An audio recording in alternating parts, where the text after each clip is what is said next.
Hi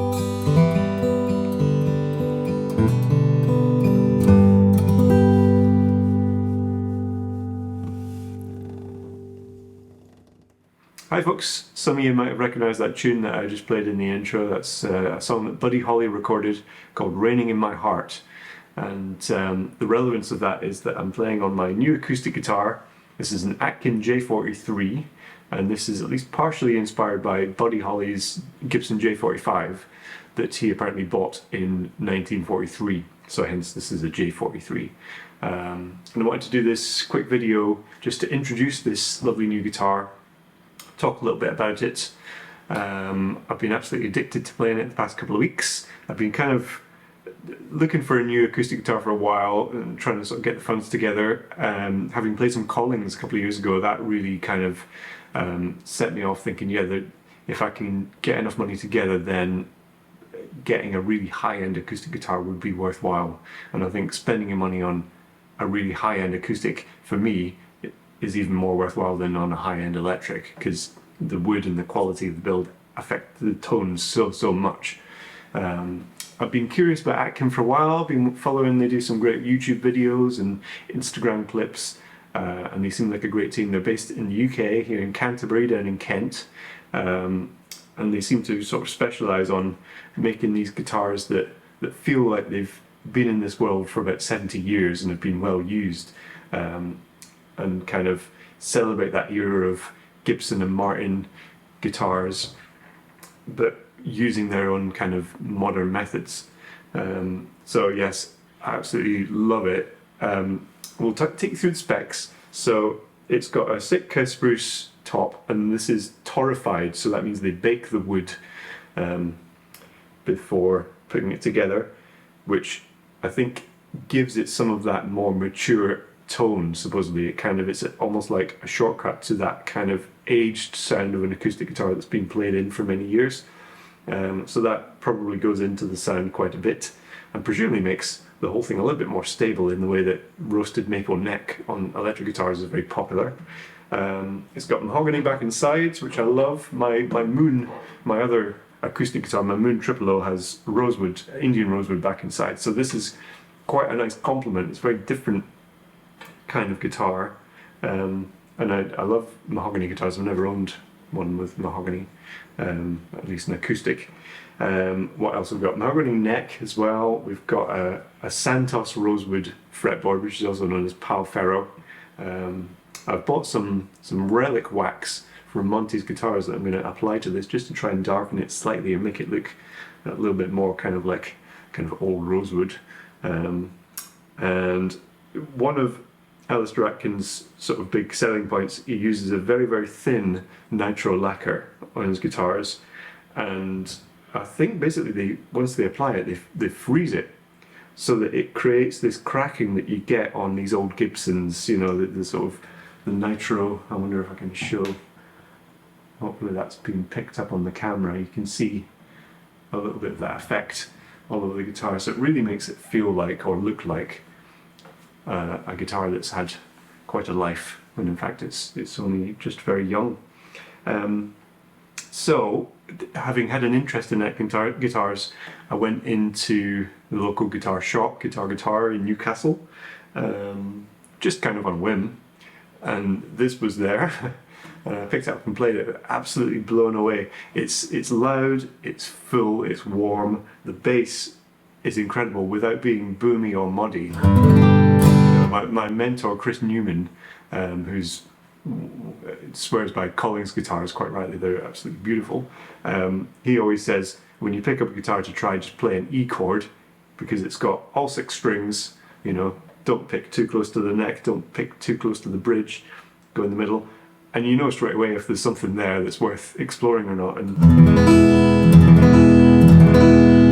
it's kind of got so much depth, it almost sounds like it's tuned, you know, down a semitone or something. It's that kind of deep sound, but it is in concert pitch. It's quite incredible.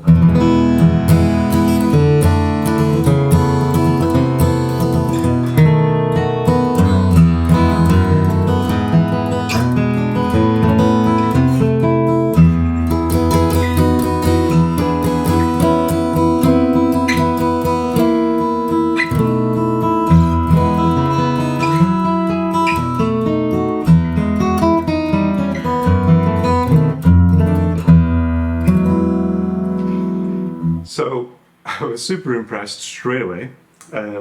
This one is sort of ex-demo. It's got a little bit of a scratch that isn't part of the relicking process. It's got, I don't know if you can see it, somewhere around here, a little bit of a scratch. So they've knocked 50 quid off it. And I thought, I don't know if I'm spending that. So this cost about 3,500, right? And I thought, if I'm going to spend that amount of money, maybe I should be getting one that is completely pristine. So the guys at Guitar very, very helpfully managed to get another J43 in from another of their stores a few days later. So I went back and tried them both. But actually, this one just has a little bit of a magic that the other one was wonderful as well. But I just kept on going back to this one. It had some kind of magic in the tone and in the feel, and the other one was slightly darker, sunburst.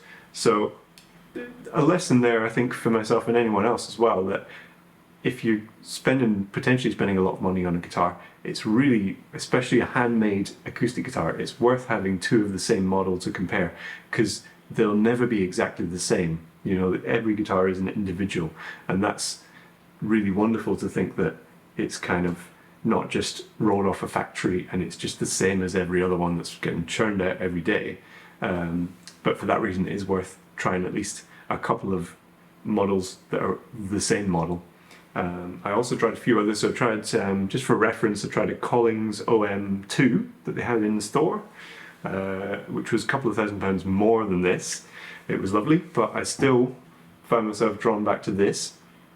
I also tried a Gibson J45 Murphy Lab, which was about £5,500. That was also lovely and got a real sort of vibe.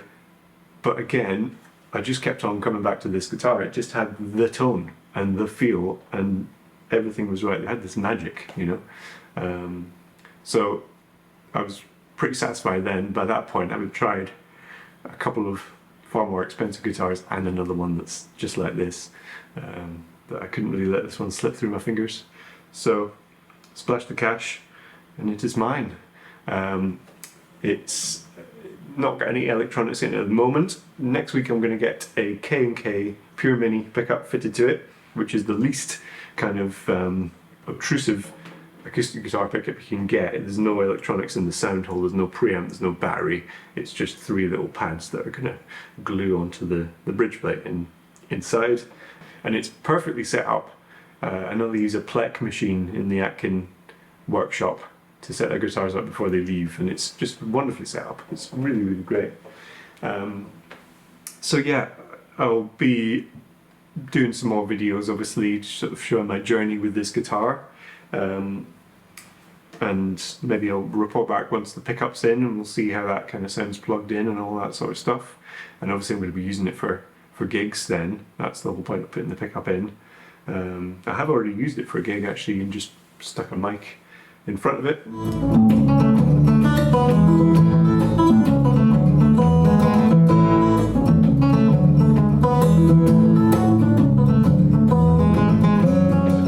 And it was great. I don't know, it's so light for a start, and you can kind of feel the vibrations when you play, you know. It's almost like, in fact, it's so resonant in a way that a lot of acoustic guitars aren't. It really is like a drum. And I guess that's the, you know, the scallop bracing and everything, all the very skilled stuff that they do when they're making it. So yeah, playing it live was wonderful. It's just, you can kind of lose yourself just in the joy of playing the instrument and not thinking about the audience. So you can probably tell I'm very pleased.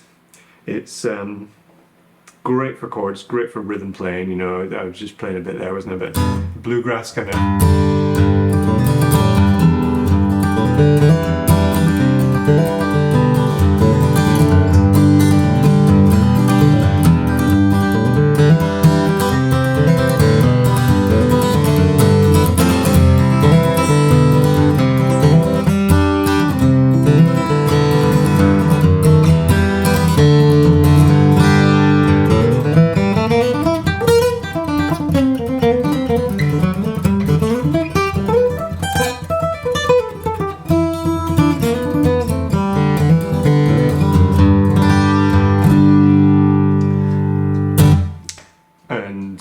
I mean, I play a lot of kind of folk stuff on the acoustic guitar, great for drop D.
Just great.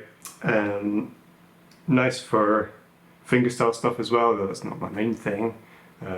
Just a great all-rounder, really. It's got that kind of vintage Gibson thing. It sort of reminds me of there's great pictures of Bob Dylan, George Harrison, John Lennon, Buddy Holly, obviously, playing Gibson guitars that look like this.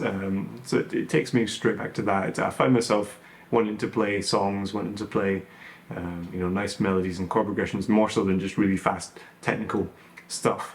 It really just lends itself to that lovely warm kind of songwriter vibe almost. So yeah, that's the Atkin. Check them out if you're curious. They do some great YouTube videos, and they've got a great website that shows all the different range. They do some really lovely Martin style guitars, OMs, and even a White Rice Dreadnought, which is based on the Dreadnought that Clarence White and then Tony Rice used to play. Really amazing stuff, and great that it's just a small little independent luthier, here in the UK. It's not a massive company, and I really feel good supporting that, So, follow along for my Atkin journey. And if you enjoyed this little video, then stick a thumbs up and leave a comment and all that sort of stuff that you have to encourage people to do on YouTube. And I'll leave you with another wee tune.